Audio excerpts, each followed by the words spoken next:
Hi, I'm in the van. Yesterday I drove up to Dave's and I replaced the spider injector in here. I did get quite a bit of help from Dave, which was I'm so grateful for. I drove up there to do it because I thought it might be handy to have a second set of hands. And also Dave had a parts washer. You don't see that in the video. A lot of the time that it took to do this job was really just cleaning the parts. That adds a tremendous amount of time. You don't want to put stuff back dirty. There's one tip I want to give you that's not shown in the video. It's how to get your cover to fully snap over the spider injector, because when you're putting that cover in, that's a tight fit there. You can't have any leaks there. You'll have a, you know what that's all about. So what I did was, and this was a tip from Dave, you put the retaining clips, kind of an arrow-shaped clip that holds the two fuel lines in the top of the spider injector. You put that on with the nuts but loose. You get a pry bar. So you're prying off the top of the cover underneath the clip. That pushes the cover down at the same time while you're lifting the front end of that spider injector. That helps it snap in right and seal it. So I use the dielectric grease because it's like Vaseline, and Dave had this really cool container with a lever on it that you squeeze. Made it very convenient just to hit all the O-rings, and I did replace the seal, the O-rings, whatever you want to call it, for that plastic cover, just because I had a full gasket set and it was included. Also, when I took the old one off, the mating surface of the orange one was flat, and the new one is V-shaped, so that's going to hit and compress better seal. Didn't want any issues with vacuum leaks.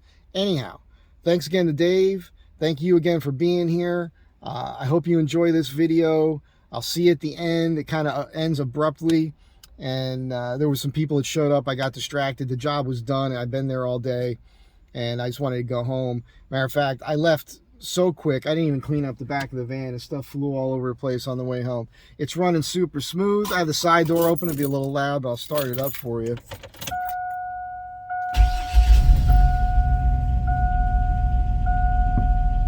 Yeah, it's good. You know, pretty stoked about that. You'll see the condition of the one I took out. It was the one that had the individual injectors on the end. I don't know if the third gens came with that or not. If they did, then it was probably factory. If it had been replaced, it had been replaced some time ago. Once again, enjoy the video, and I'll see you at the end.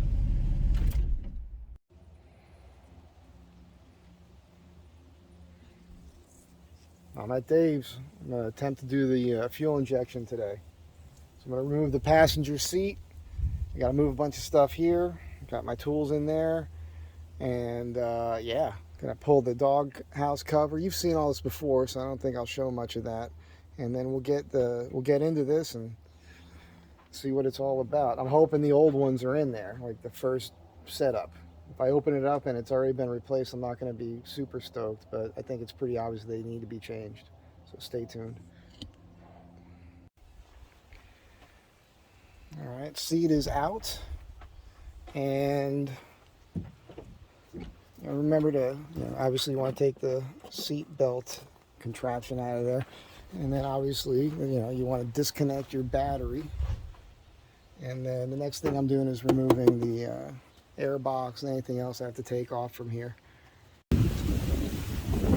Air box is out. Ooh, man, it is windy here. So yeah, it was definitely dirty in here.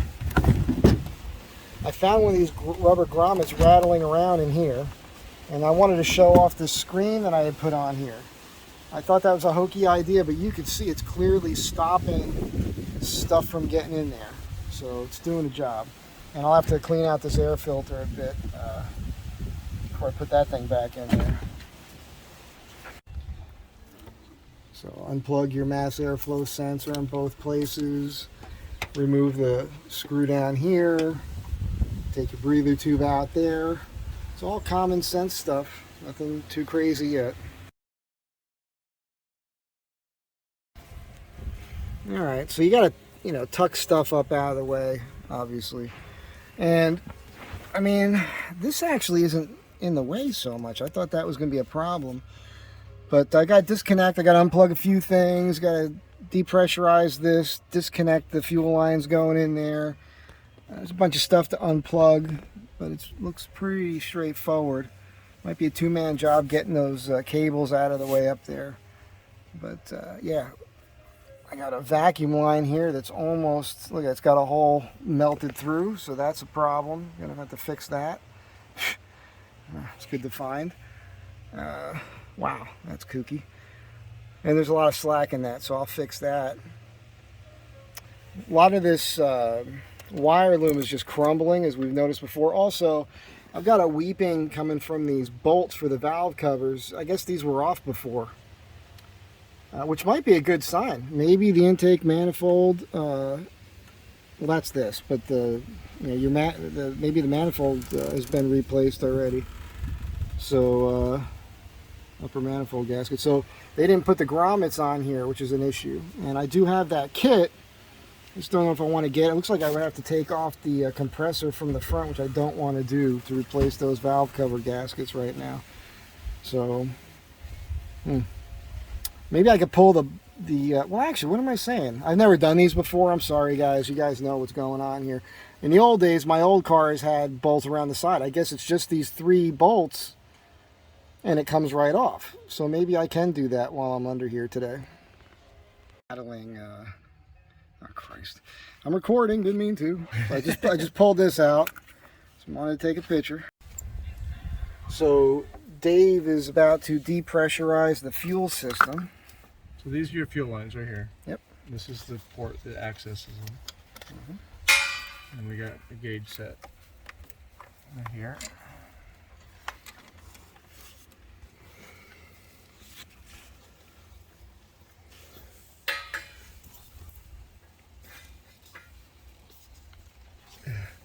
So there's no pressure in there at the moment. I can't see the dial. Okay, so that's reading at 0. Yeah, and a lot of times if the fuel pressure regulator, which is what happens with mine, went bad in the back 2 cylinders be clean, it's when the injector. And whoopsie. If you want to test for that, you can put this on, you start up the vehicle, and this will come up to like 50, 60 pounds. And if you turn off the engine, it will bleed down to 0. I mean, something's leaking, whether it be here or in the back. But usually mine now will stay at 50 pounds for a while. So it shouldn't be at 0? It should not be at 0. So you think I got a leak somewhere? Oh yeah, definitely. All right. Well, we'll deal with that later. If we could start it back up again, which you've already disconnected everything, but we could test it, but we didn't think about that earlier. We'll do that and we'll put it all back together. Yeah, definitely. All right. Let me have those pliers real quick. I want to see if I can do that from this side. Well, let's just get it done. It might actually be easier from this side. Oh, man. Yeah, you know what? It probably is.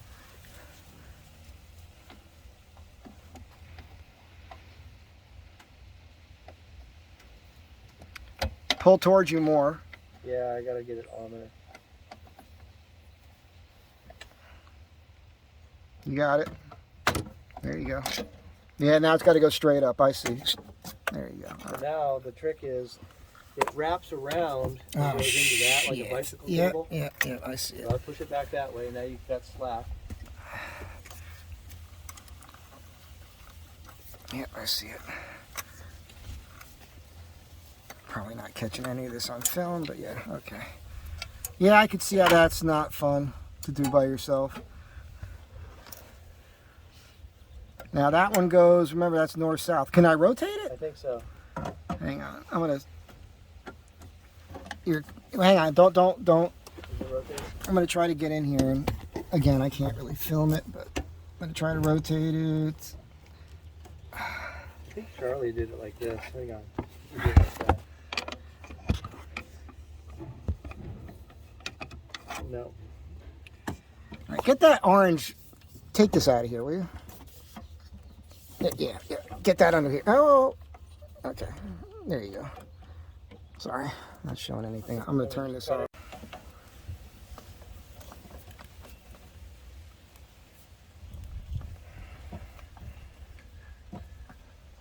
That's a tiny little.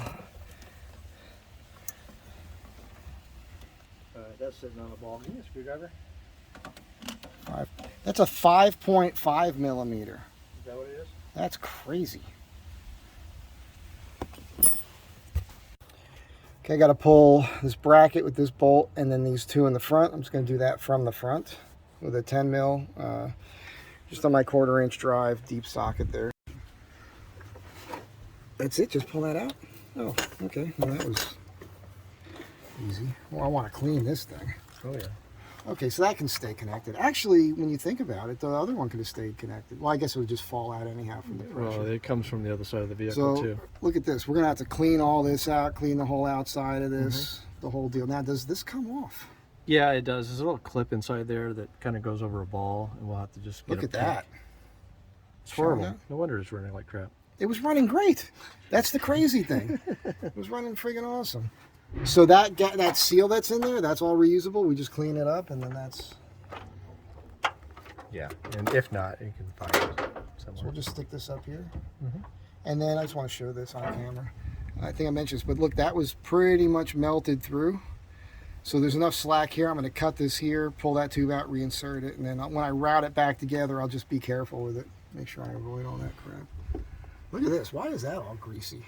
That makes no sense. This is a sensor that goes into the... Why would that have oil on it? Well, because there's oil in your refrigerant system. No, see, I don't know what the hell's going on. I'm the wrong guy to be doing this video because I have no idea what I'm doing. This is how you learn. Yep, all right. So the bolt that holds the bracket for the fuel lines is super tight. Really, like it feels like it feels like it wants to snap. I'll spray something on there. There's nothing coming out.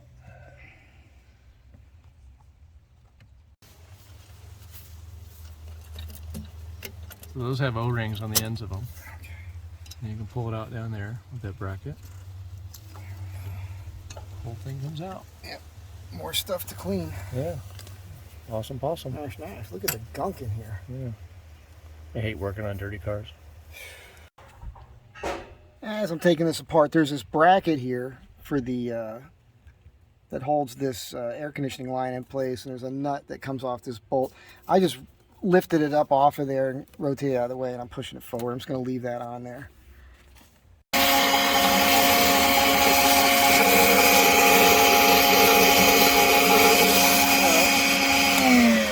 Okay, I think we're ready to pull that cover.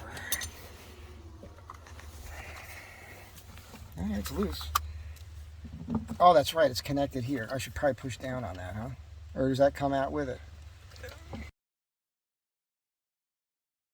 All right, so we have to push down on the top of that spider injector to get this out of the way. Oh, shit, that is the new system. See that? Mm-hmm. So, I'm not happy about that, but it does look pretty cruddy in there. That's old. It's been in there So for that's a while. now I wonder though if the 3rd gen had these already. Possibly. All right, people. So now we just got to pull those out. So, this is filthy in here. Now with no pressure, you're saying that was bad. Yeah. Okay. So when we put the new one in, we should be golden. These should pull right out, right? There's not a thing to pinch. I don't know. That does not want to come out of there. They're not like mine. All right, so we'll have to figure that one out. I'm going to vacuum some stuff out of the way all around here first before we do anything else. All right, next. You just broke it? I'm going to do it. I'm going to take care of it. I just wanted to get this other stuff. This plastic piece coming out. Oh, that's fine. That doesn't matter. I just want to show off the card.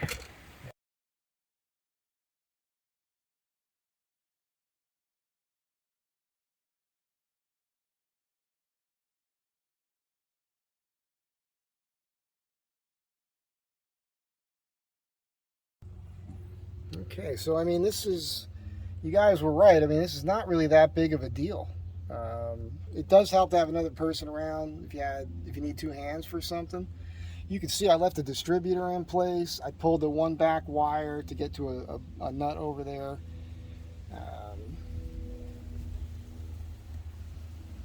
And this is it's really not that big of a deal. I was making it a much bigger deal than I thought it was. This thing's in terrible shape. I mean, definitely needed to be pulled out and cleaned. I made this here just as you guys saw already. Just I know what's going on. I know there's a nut up here and one here, and they're in a little container inside the van. We're using the Spray 9 stuff on these parts here, and we'll finish it up with carb cleaner, wipe stuff down, clean everything off before we put it back in, wipe all this down. But yeah. This bracket is busted on for the transmission fill, and there's a hole here. Dave was kind of like, maybe we should try to pull that out and weld it. But I think I'm gonna not worry about that right now. So yeah, anyhow, we're gonna go get something to eat, put the new Spider in, put everything back together. I don't think this is gonna be that. I think the hardest part's gonna be putting the throttle cable back in there again. The time it's gonna take to wipe everything down. I wanna put everything back together clean, so stay tuned. The gasket kit, which I checked yesterday before I left the shop, came with one of these. I put dielectric grease in there before I put it in. It's squishing out. I just figure a little extra seal. I figure it can't hurt. I'm going to use the same stuff on the ends of the fuel injectors to get them in on all the seals when I put it all back together. All right, I'm placing the cover. I'm tightening down the bolts. It didn't want to snap right in. I couldn't push it, but as I snug down the bolts, it's definitely getting to where it needs to be. This is, I didn't show everything because it's just so straightforward and simple. I was making a big deal out of nothing. I'm going to put some dielectric grease on that seal up front there. And yeah, pretty straightforward.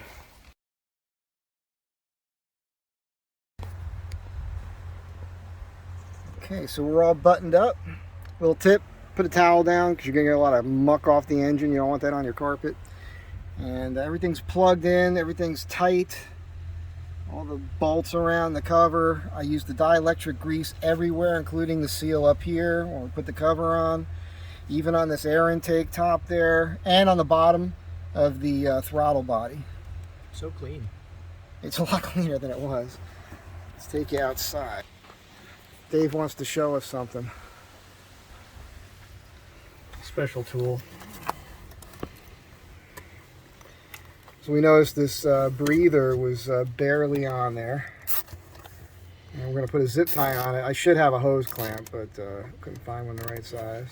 What was the special tool? Your hands? Oh, a zip tie tightener. Dude, that's pitching. Wow. And it cuts it at the same time. Super cool. So I took this line and I shortened got rid of the melted part, and I went ahead and just zip tied it to this the filler tube. Shouldn't be a problem there. Probably go over the top of your intake here, like this. You think? Yeah. All right, we'll do that. Hang on.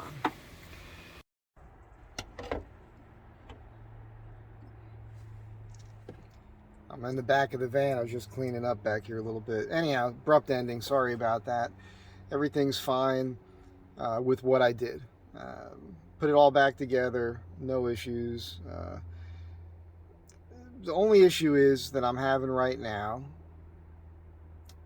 when I'm in park, this thing's running super smooth, but when I put it in gear, my foot's on the brake, once a little torque is applied, I'm getting a shake in the front, like a little vibration. I can feel through the steering wheel and all that.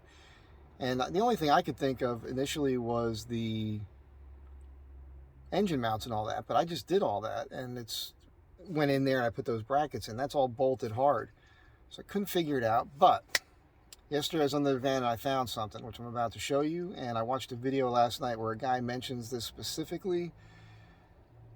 So this week I'll be doing another big job on the front end. Anyhow, I hope you enjoyed this. Have a great day. Be good to one another. So on the next episode of So You Thought It Would Be Cool to Own an Astro Van, we replace another CV.